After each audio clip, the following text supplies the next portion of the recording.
Welcome to another hard-hitting edition of Tackling a New Kingdom. I am your host, Tank Johnson, and today's guest was one of the most feared and respected safeties of this generation. He was my teammate on the Dallas Cowboys. They call him the Hammer. My brother, Kenny Hamlin. Brother Ken, how you doing, man? Man, I am good. It's good to, it's always good to reconnect. And, you think about all the good times that you have with so many different people. It's really good to reconnect. And I see you doing your thing.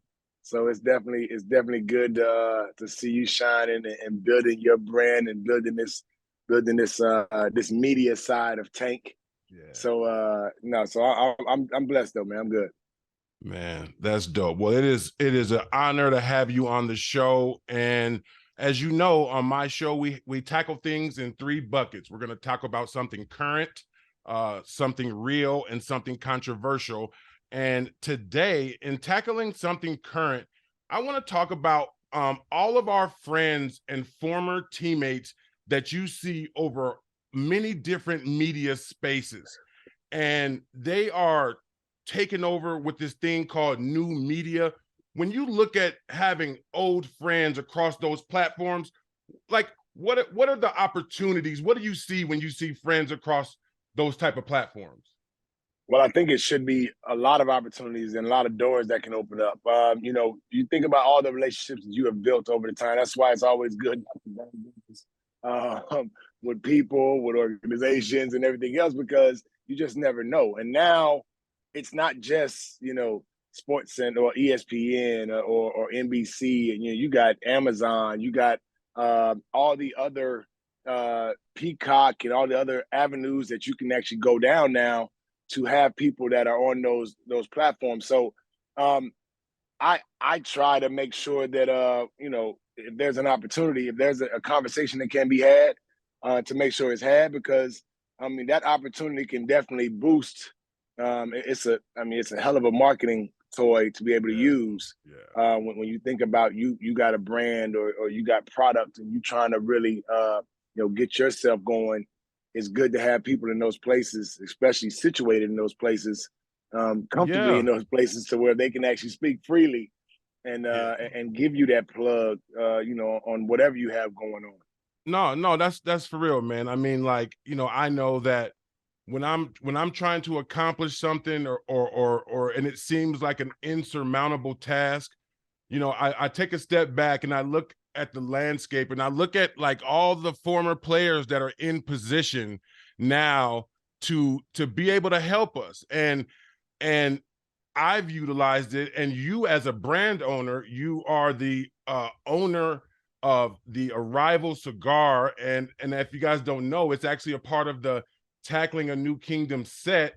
I see it back there. I see it. I see right it over here. your left shoulder. Yeah, there you go. Yeah, if you guys don't know about the Arrival cigars, man, it is a wonderful cigar. And I'm not just plugging it because it's my teammate. I smoked every single one of those. So I'm looking to get a refill. But like, have you had an opportunity to invite some guys to any events and get some type of media exposure? Talk to me about that. Definitely. Yeah. Well, one of the most recent connections I think about, and this is a guy that never was a teammate, but we actually trained at the same spot in Houston. We played against each other. Charles Woodson played against each other numerous times. Always stayed connected in a certain way. Charles is in the media, Hall of Fame, everything else, whatever going on. But he's had events, NFL draft in Vegas. Actually, just in Vegas, doing an event, his first golf tournament. He brought the Arrival along. Wow. Super Bowl had a big culinary type of event for Super Bowl. Brought the Arrival along. We got a couple other events that's going on this month, next month, in Miami, bringing the Arrival along. So Wow. I mean, that right there, you think about the connections, the type of crowd, and the exposure that he gets with just him as being Charles Woodson, Right. him having the Charles Woodson wine, him having the bourbon and whiskey. So now I get plugged in and get an audience of people that I might not have had if it Right. was just me trying to do an event. So that's Right. just one that's even more recent that has happened to where, you know, a guy sees what I'm doing. We've had a connection and been connected since, you know, I got in the league, and Right. you know, he stuck that arm out. Yeah. And you know, you got to respect a cat like that would bring you along for the ride, and actually see that you got a grind and a certain type of passion for certain things, and say, you know what, let's go. Man, you know what? Like I just, part of getting old, getting up there is like watching all of your friends, land in these different arenas, man. And it's been great. I've got former teammates that are coaches now in the coaching space, Mm-hmm. in the media space. And so it kind of makes, getting up there and getting older not as bad when you start to see that you've got. You get all sentimental and stuff now, whatever. Like, oh Yeah. man, yeah. Right, man. And so that's just been a great thing. And so that's tackling something current, really utilizing those relationships in the media, Yes, sir. making a transition to tackling something real. As our time as teammates was filled with me asking you to borrow cufflinks and help me tie my tie. I got to Dallas at a time in my life when I was really trying to put the pieces back together and get my credibility back. And part of coming into a new team, there's that, trepidation of how these guys going to accept me. And you were one of the guys that really embraced me, welcomed me to Dallas, and made my stay there part of the best part of my stay there were my memories of with you. Can you tell me what you remember about one when I came onto the team, but that cast of characters, me, Oh T.O., yeah. Pac-Man, just talk about that time, man, when I came to Dallas. Well, I think that first, I mean, so many people. If you look at that team, we had some guys with the age and with the years as far as being in the league with the experience, but that team wasn't that seasoned as far as like with guys getting to the playoffs and doing all this type of stuff. So when we were during that time, we were bringing in a lot of different pieces, like you just named 3 or 4 of them that we brought in to really change things up uh, and not just give a second chance, but because you had talent, you were a dog. You were a cat that played the game a certain way that I enjoyed watching play. So to see a guy to come, especially on my side of the ball, it was all about. First off, I'm not gonna. There's no need to try to shame somebody or make somebody feel like they gotta fit in. No, you fit in with me automatically. I Right. mean, shoot, I'm from Memphis, whatever. I didn't have my hard times too. Right. So it's nothing about trying to sit there and see where somebody's at. Nah, let's go. Like So, that's the biggest thing with me. It was like, let's go now. well, let me ask you this. I mean, when I got there, you were a all pro safety, one of the most respected and feared player, and you were a leader on that team.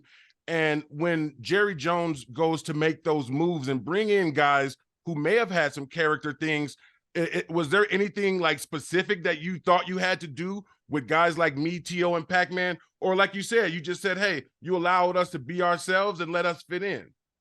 Definitely, because I think that first off, Jerry knew what he had on the team already and who he was bringing it into. Yeah. You don't bring a guy like Adam, into the secondary unless you know you got some guys around him. Me, Black, Anthony Henry. I Yeah. mean, Shout got out to Black. T new. I mean, you had guys that it's not about chaperoning anybody. It's about just knowing that you got some type of leadership to where, and I understood from a long period of not just being a leader but being on teams that there are certain ways you communicate with different people. You communicate different with different people. Right. Like I Right. might have to talk to this guy a little bit different, whatever, for him to get the point across. I might me and Pac, our communication was always on the up and up, but I can get my message across. Right. And I think that's the biggest thing. And same thing with you, whatever. It was never a time where I don't think anybody had to come at you. You knew where you were without even discussing it in depth with everybody. You knew where you were and where your stance was. Right. And then now it's all about let's all shine. That was my Yeah. biggest thing. Let's all get some extra bread, get something on our ring. I mean, on our finger. It was all about that. So I mean, all that other stuff, I look at all that other stuff. It's behind you. And if Right, you trying to right, move forward, I'm not finna try to keep you back there. right. That's real. That's real. No, I'm a man. As a player who was coming there to kind of fix my life, man. Like I was looking for somebody to just like accept me and embrace me as a person. And maybe I took a little bit advantage of that. And every away game, I would borrow some cufflinks, or I would Yeah. have you tie my tie because your knots was so player every Hey, listen. week, man. Yeah, we always, it was crazy because we would always, all the guys, we all trying to be flying our own way. Yeah. And so I always had a quiet competition with everybody. Like I gotta try to come and shine on these cats. So yeah, so I did my Google or practicing at the house, whatever, to try to do my knots and everything. Once I got it correct, it was a done deal. I told them cats they can't hang with me. Hey, you was too cold, man. Well, I think that I might have at least one or two pair of cufflinks of yours in my thing Listen. that I need to get back to you. So my bad, brother, they coming. But You good. But I just wanted to tell you, man, that brother to brother, how much it meant to me to have one all pro player who was established embrace me at that time. And in tackling something real, it doesn't get any realer than that. So thank you, my folks.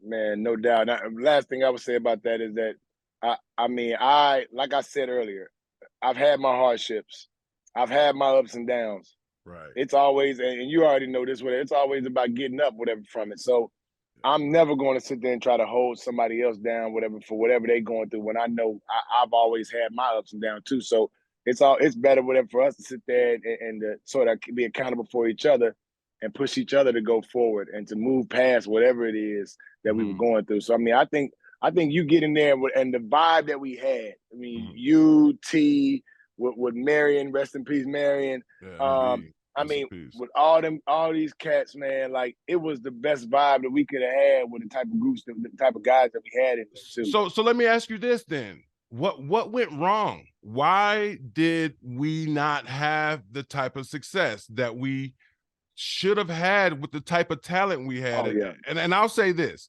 coming from a team like the Bears, and how the team rode for each other. We didn't need a coach to tell us to do that, And when I got to Dallas, it seemed like it was kind of a all-out race to get to Jerry Jones's wallet. And so so that seemed like a fracture, in my opinion. As a leader on that team, what went wrong in that era for the Dallas Cowboys? Well, I started the conversation off at the beginning, like talking about the inexperience. Yep. I think that's one thing that definitely hurt us, that we had guys that were 8, 9, 10-year guys, but no playoff experience. The game that we went up, the year that we beat New York twice in the regular season. We come into this thing, whatever, riding high, number 1 seed, but nobody understood. Like a lot of the guys really didn't understand the playoffs and what was to come. They didn't understand that team that we were just playing, that we beat twice in the regular season, wasn't going to be the same team. Right. They didn't understand whatever, that you got to turn it on a different notch. You got to actually turn it up even more, whatever, because this playoff, it all starts over. And I think that we got complacent, with a lot of things, to where we just felt like it was almost going to kick into auto drive, autopilot. We were just going to take it home, when we had to put more work in, and we just didn't have that experience that we needed, and just the focus that we needed. Yeah, the focus definitely wasn't there. Do you think that we relied too much on the names on the back of the jersey instead of the star on the helmet? Because I remember when we would get into specifically offensively, I mean, defense, we had our woes, but offensively, it seemed like when we would get into a press situation where it was crunch time, if T.O. or Witten didn't catch the ball, no one else got it. And so were we a prisoner of the superstar? Well, if you look at the way our system worked, and whether it was T.O. at the helm, at receiver, Roy Williams, Miles Austin, You can name it. We had throw to that receiver, check down to Whitney. At the time, and he progressed. I'm not gonna knock Romo and everything that he progressed into, later on in his career. But at that time, he wasn't a guy that was reading defenses. He was making checks and changing plays at the line of scrimmage. They were basically giving him two plays, and it was okay. Go here, too high. Go here if it's one high. And when you have that, it narrows your window of the type of experience that you have with a Brady or Manning or guys of that experience, to where they can come up there and see something and make a check and change the entire play. Wow. That wasn't us in that time span. We had a guy that, when he got creative, that's when things got a little bit exciting. And and you heard people like, no, and then he make the play like, yes. Like, so it was a time where I mean, there was plenty of those where it was like, oh Lord. So I think that we just didn't have the experience, and even in that, to where you have an offensive coordinator that's going to give this guy the free reign to go out and just make plays and make the calls that need to be made. You got a certain time span in your helmet. He's going to give you one or two calls. And after that, you can't yell down from the booth anymore. It's nothing else happening. So, and we got the good and the bad of that, because. So then, we talked about the offensive woes. I guess we'll end this segment on kind of what went wrong defensively, right? And I'll say, one of the things that I thought, and I'll say this, I thought Coach Stu was not ready to be a coordinator. I don't think that Coach, that he was coming from NAU to be and that's not. I actually saw him. Oh well, no. But this is the thing though. He was a placement for Wade. He was just there to relay. Right. He wasn't a guy, and that sort of was a fracture as well, because there was a lot of games that we were getting plays in late. So many different things going on, and we're like, okay, who's actually making the call? And it's got to relay from Wade to him and into us, and it just wasn't working. It was plenty of times I was telling Brady, listen, put about 3 or 4 calls on your wrist. We get it late, just make a call. Give us one of those. Right. Yeah, because I'm sitting back there, and I know Tinu ain't coming to the huddle. So I got to yell out to him what's going on once I get it. I know Orlando and Mike Jenkins and Andy and Black, they ain't coming to the huddle. You can't stand on the outside. So I'm over here look, man, call something. So plenty of times of that, man. And I think they just wasn't ready for trying to give a guy an opportunity. But I mean, I think Dallas did that a few times, where it's like, same thing with, real quick, I'll say this too. Same thing with Dave Campo. He shouldn't have been our defensive back coach. They shouldn't have let Bowles go. Right. That was my guy, and that was a cat that was running. I mean, listen. What was that linebackers coach, Pasquarelli what was his name? You're close. I liked him. I liked him. And when we had a staff. Sperano left. Rest in peace, Sperano. Yeah. Sperano left. It really, and they didn't want to sit there and give Bowles an added bonus or whatever, or give him a different title. They should have went ahead and upgraded him, because he was the backbone to that secondary. He was our guy. And then you go from him to Campo, there is no comparison. Yeah, wow. I mean, a young Coach Bowles as a position coach was something to see. You knew early he was going to be one of the greats. Yes, you go from a guy that a guy that played the game, that's coaching you and really knowing the situations, to a guy like Campo, who I don't think ever coached DBs. Right. I don't know, and then to have a conversation with him, and all of the answers would be, well, I can get back with you, because he had to go ask somebody else. Yeah, he had to go and go down the line to get an answer. It just didn't. You don't go into war like that, and we definitely did on that year. Well, it's great for me to think about that time, those teams, and what could have been. But most importantly, I'm thankful that I had a friend in you to lean on when I got there. So that's tackling something real. And now we move on to tackling something controversial. Knowing what you know about Jerry Jones, and specifically the Cowboy way, What is your thoughts on Ezekiel Elliott not wanting to re-sign and take a pay cut? Leaving the sanctum of the star, is he leaving a lot of value on the table? I look at it, well, the first way I look at it, production-wise, you didn't see the same Zeke. With that being said, if you got an opportunity to come back and maybe prove yourself, I think that's the best team to do it with. I mean, you it's going to be a 1-2 punch, whatever, at the running back position anyway. Regardless. So if you can, yeah, regardless. I mean, regardless if you number one or number, it's going to be 1-2 regardless. So, and I think they had a great 1-2 punch with him and Pollard. I just think that you can't really go wrong with a guy that can hit a home run, whatever, on the outsides and then the inside as well. Quickness, speed, and then Zeke with that pound, but still got the speed as well. It would have been a great way to come back and say, you know what, I'm gonna prove myself for this year.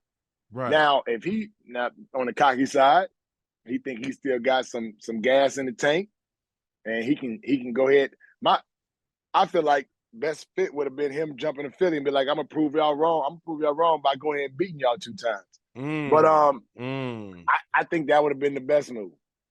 But I don't think that you. I mean, after seeing him for the last 3 years, I don't know if he's gonna make a real huge jump to prove anything else. So your best bet would have been, let me try to restructure. Let me try to fit in right here, and then I can show them for a year what I can do. Well, but a lot of guys get cocky with that, and they feel like they see something different than what they actually what's showing on film.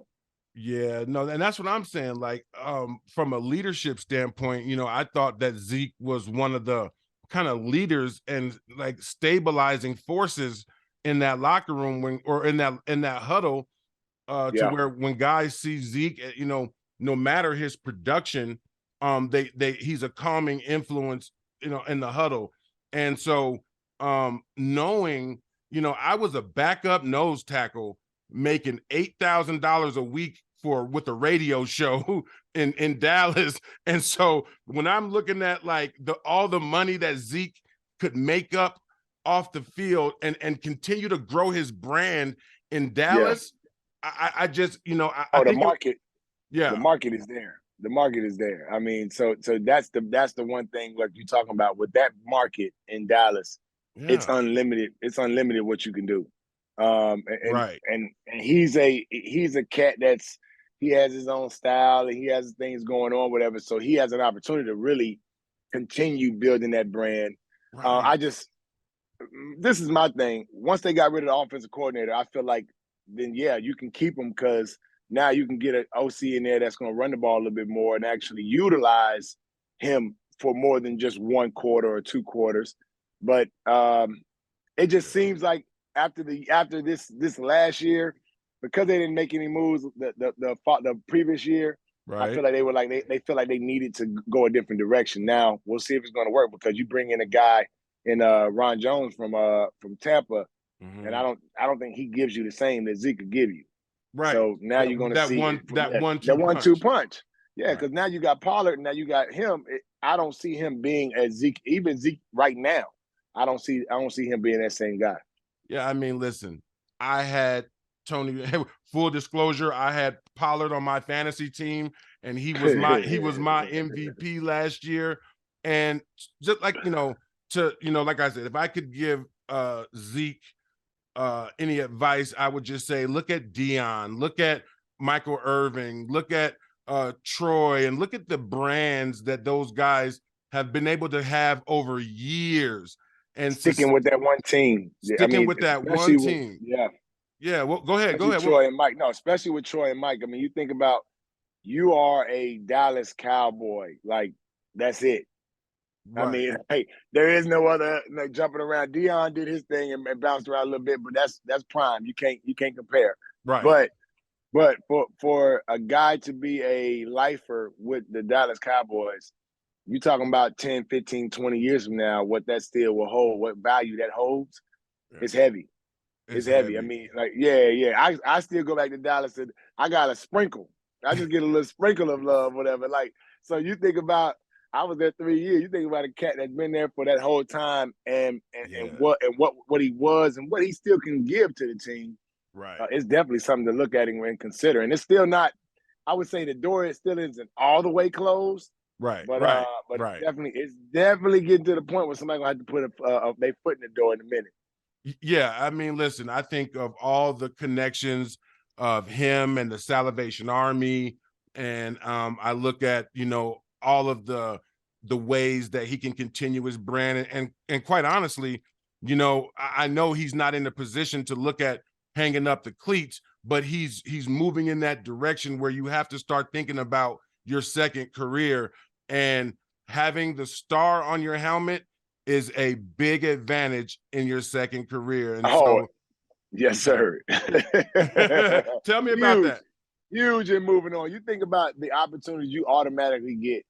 Jerry, hey, listen, Jerry is a marketing genius. So to be able to have that cat on your side and for that cat to make a call for you, put a good word in for you, it goes a long way. I've been knowing Jerry since I was in college. So I mean, we both went to Arkansas. He's always in and out. His grandkids are well, I think most of them have graduated now from Arkansas. So I always see Jerry and Steven down there in Fayetteville. So I mean, to have that relationship with him, it goes a long way. Man, I pulled up to Dallas broke, busted, and disgusted. Jerry Jones got me $1 million without even doing any paperwork.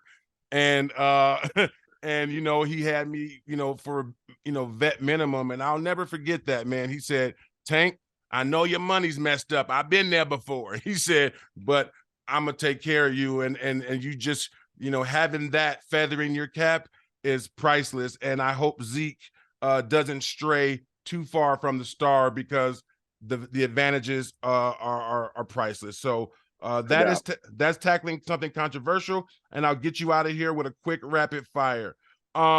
What is your favorite stadium to play in? Ooh, favorite stadium. Now I would say old Dallas, but I got to go with the Seahawks. The original team I played with, the 12s out there, they still to this day are a rowdy bunch of cats that make sure they give you hell, especially when you're on defense. Whatever, you're not hearing nothing. So like third down, it's getting loud. They're going crazy. Seahawks Stadium is definitely one of the best. As a all-pro safety, who was the quarterback that you liked matching wits with most? Oh man, I always like the back and forth. I mean, Brett Favre, the games that he would like to play. You know, trying to get you out of position, trying to get you to move to show your defense. Of course, Peyton with all the bullshit that he give you, with all the dummy calls and everything. And then I just love playing against Eli because he liked to throw him up a couple of times, you know, try to give you a couple of picks, whatever. So I had a good time with Eli, definitely. As an all-pro safety, who was the cornerback that you played with that you could look over there at all times and say, "Oh yeah, he got it"? Oh, Marcus Trufant and T. New. Yeah, Marcus Trufant and Terrence Newman. Me and True came in together, so we had that connection and that bond. And then T. New, we communicated so well to where pre-snap, he knew where I was or where I wasn't going to be, so I could rely on him to do what needed to be done on that end, and I could venture off, especially the year with when Bose was there. I could venture off and go do my thing. And that's the Wow. one thing that made it perfect because I'm like, listen, I ain't gonna be there. I'm gone. I tell him I'm gone. Look, you on your own over here. But I know that he got the speed and he got the skill to sit there and handle it. And finally, where can the Tackling a New Kingdom fans, where can they get some Arrival cigars? So arrivalcigars.com. Instagram is the Arrival Cigars, but you can definitely get them on the website and we'll get them to you ASAP. And we're going to different lounges. We are moving around. We are in quite a few spots in different states, but we are definitely getting them spread out even more. This year will be an even bigger expansion. Got a new cigar coming out in about a month. That's going to be pretty exciting. So and just finalizing some deals to make the Arrival international. Just came back from Switzerland, and that should be cemented pretty soon. Wow. Well, brother Ken, you have came, you have saw, and you have tackled a new kingdom. thank you for being a guest on my show. Man, I appreciate it, man. It's definitely an honor. It's always good to reconnect with you, Doc. You know, you always been a real one, always been straightforward and direct, whatever. So I appreciate that. Man, it's all love. Thank you so much, brother.